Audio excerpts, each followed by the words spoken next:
ñii di waa Hezbollah déggal nañu ko ki leen jiite di Hassan Nasrallah la ñu daal di fàtte tey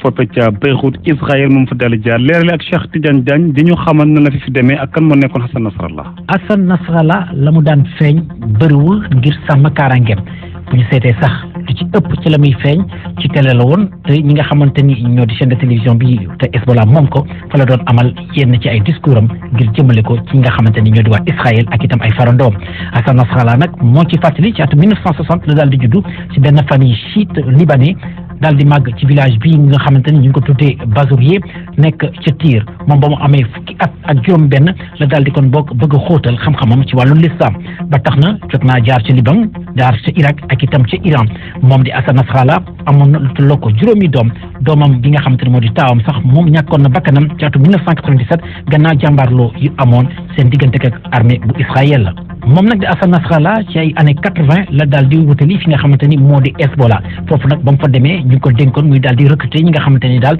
ñoom ñoo di militants yi nekk ci vallée bu Bayeka ci noonu ci atum 1985 moom Hassan Nasrallah daal di yegg foofu la ci Beyrouth di capitale bu Liban ngir doon chef bu région ngir défendre li nga xamante ni moo di waa Hezbollah ci février 1992 si la daal di jël bopp mouvement googule gannaaw génnum àdduna ki di Abbas al-Moussawi ci jàmbaarloo yi nga xamante ni amoon nañ ko jamono googu Hassan Nasrallah si la tàmmale di wane boppam ci bopp Hezbollah boobu nga xamante ni mu ko daal di diriger ndax moom bokkoon ne suñu xeex ba Israël daal di jógee ci bët saalumu Liban gannaaw ñaar fukki at ak ñaar bi nga xamante ni ñoom ñu ngi ko occupé woon ci atum 2004 moom Hassan Nasrallah bokk ci nga xamante ni ñoom ñoo négocier ak Israël ngir ñu mën a amal ay échange de prisonniers moom mi di Hassan Nasrallah boobule la ñu daal di xam ne ni daal nañ ko boom biig gannaaw jàmbarloo yi nga xamante ni ñu ko doon amal.